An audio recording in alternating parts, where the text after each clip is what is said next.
Army with a new video now. I didn't get the chance to talk about the new announcements for UFC 302 and 303. This is great fights.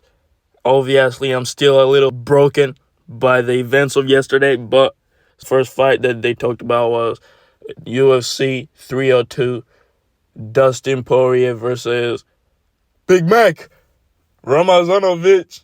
Islam Makhachev, without a doubt, is going to do very, very, very, very bad things to Dustin Poirier.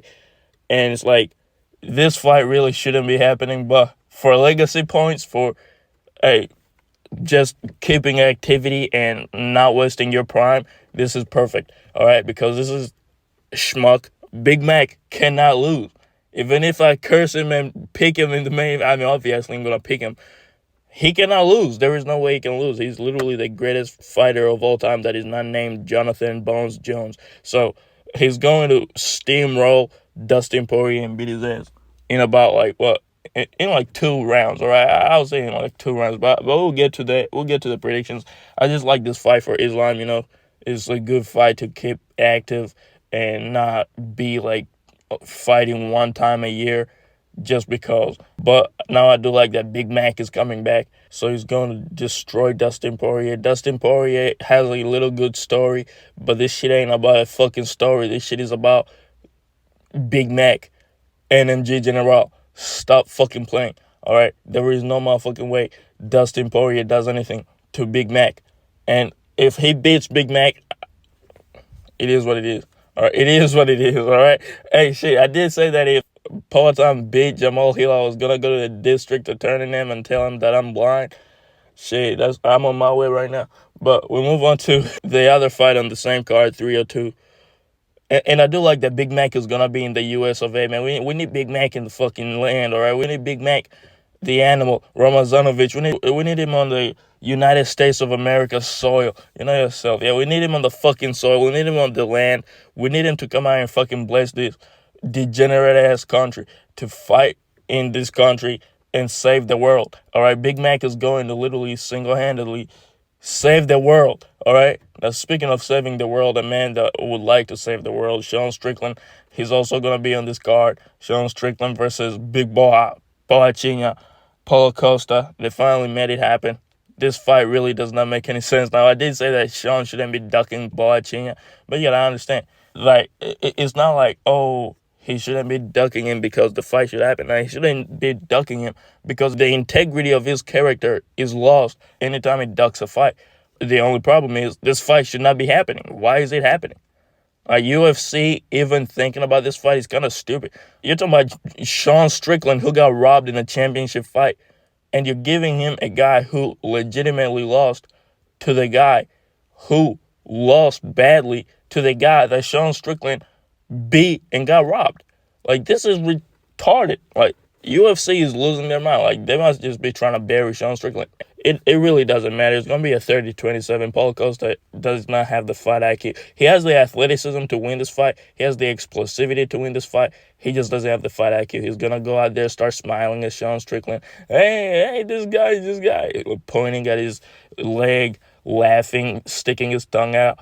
Like, Sean is going to be locked in, blocking all the punches, evading all the punches, and going with the one-twos to the face of Paulo Costa. Sean Strickland picks up an easy dub, 30-27. UFC might want to stop fucking playing with this guy because it seems like they just want him to lose sooner or later. They're just looking for a way for Sean Strickland to lose, man. What is Paulo Costa ranked? If he loses to Paulo Costa, he's never getting a title shot ever again, bro. Oh, man, UFC is really fucking up Sean Strickland. This shit is insane, bro. This shit is kind of sad to watch. But the other fight that got announced, the return of the notorious Conor McGregor. Yeah, Conor McGregor is back. He's going to be fighting Michael Chandler. Man, oh man, Michael Chandler. All right, Michael Chandler has been on this shit for a long ass time, man. I've been making videos about Michael Chandler. I've ridiculed him, yeah. I've ridiculed Michael Chandler whole fucking year, man. Ever since I started this channel, I've been talking mad shit about Michael Chandler. But it's worked out in the end for him. So kudos to Big Michael Chandler. And yeah, Michael Chandler, he's gonna get red penny night, but at what cost though? That's the problem. Like, this man has been fiending for red penny night. I think he's been training all this time, telling us something. Yeah, he's gonna be in January, dude. He's gonna be in It's gonna be in December, you guys. Hey, watch out! It's gonna be in December. It's gonna be on UFC 300, dude. And he's been training all around. So I feel like he may have overtrained while Conor was chilling, doing cocaine, fucking strippers and shit. So he's like, Conor is gonna come back fresher. He's gonna come back with like a more fresh body pose. So I think it's gonna be like Conor is gonna be remotivated. Conor is tired of all the talk about him being washed, which really shouldn't be. I mean, come on, bro. Like Dustin Poirier is very good. Khabib Abdulmanapov, Nurmagomedov is very good. I don't understand why people are like, oh, Conor's just so garbage. He fell off because he lost like a couple of fights. Like, come on, man. But if there is somebody that he can beat, a proper, not even like prime form of Conor, just halfway prime form of Conor McGregor, just halfway, just instinctually, it's Michael Chandler, right? Michael Chandler has the perfect style for Conor McGregor to just squash and make look stupid and win a fight and gain his confidence back. Because I really don't see a way Mike wins, all right? Unless Conor doesn't have a chin anymore and somehow Mike like gets him backed up against the cage and then lands a big meaty overhand on him and knocks him out. That's the only way, all right? Because if Conor survives at least one of those and circles back to the center of the octagon, oh my God, bro, this is not even competitive, bro. Conor's head movement, his overall body movement is too elite. Michael Chandler is too predictable. He's going to be swinging these big midi hooks, big overhands and shit. And Conor's just going to be slipping out the way, catching him with like 3-punch combinations. Body kicks and shit, bro. He's going to work an absolute masterclass on Michael Chandler, and I cannot wait, bro. Unless he's actually falling off. That's the way we're going to be looking at this shit, all right? If Conor McGregor loses to Michael Chandler, he should retire because he's no longer Conor McGregor. He's just a different person. If he's anything like the old Conor McGregor, this should not be that competitive of a fight. I know a lot of people are going to be, oh, but he's been doing cocaine. He's been fucking up his body. It doesn't matter, bro. You're thinking about random shit. We're talking about fights. Like Conor McGregor versus Michael Chandler never has been, never was, and never realistically should never be a competitive fight. No.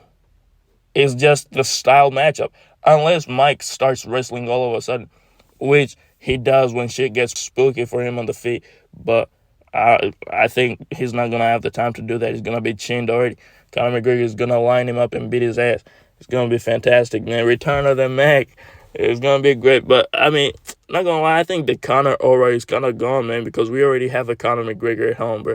It's fucking Diego Lopez, the animal. And he didn't even get 300K, bro. Bro, niggas that should have got 300K. This is another video. Niggas that should have got 300K over the rich Max Holloway. He's already almost in the main event of this shit. I'm pretty sure he's probably going to get some type of pay-per-view points. He was already going to get some type of money anyway.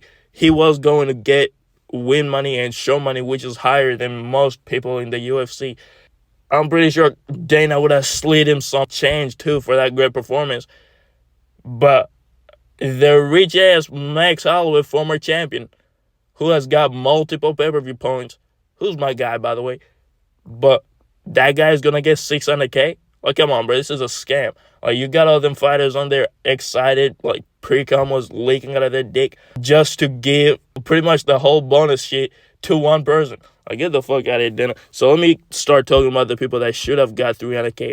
Obviously, we got to start off with my son, Bobby Green, the only nigga on UFC 300 to stand on business because Aljamain Sterling put on a stupid-ass bullshit performance, which was a good performance in Aljamain terms, but Aljamain is just too finicky. That's a good performance in his eyes. He doesn't even get a post-fight speech, man. What the fuck? He got cooked. He's the most finicky fighter ever, man. Aljamain Sterling. But Bobby Green, I would have given him 300K for that shit, man. He put a bad bitching on Jim Miller, bro. Jim Miller, like, look, Jim Miller is a tough out. He made him look like not a tough out, bro. He beat the fuck out of him, and he almost got KO'd in the first. So he was a little bit of a comeback KO, but he fucked him up, man. He got 10-8 rounds and shit, bro. And you're telling me that guy doesn't deserve 300K? Like, come on, bro. I feel like they just forgot about that shit because it was the second fight of the card. But like that was one of the best performances of the card. So I would have given him one performance of the night. Second performance of the night, I would have given it to Diego Lopez for getting a quick KO over Sodiq, Super Sodiq. All right, like Super Sodiq is a tough out. Diego Lopez chinned him in like 5 seconds. You gotta slide him that 300K. Who else deserved 300K? Yuri Prohaska. All right, Yuri Prohaska, great comeback win. Not gonna lie, don't give him 300K. Fluky flukester, fuck ass nigga. Who else should I got 300K? No, Hanato Moicano. Oh my goodness, Hanato Moicano. What a great comeback victory for Hanato, right? That's a real like great comeback win for Hanato. So Hanato Moicano gets dropped, comes back.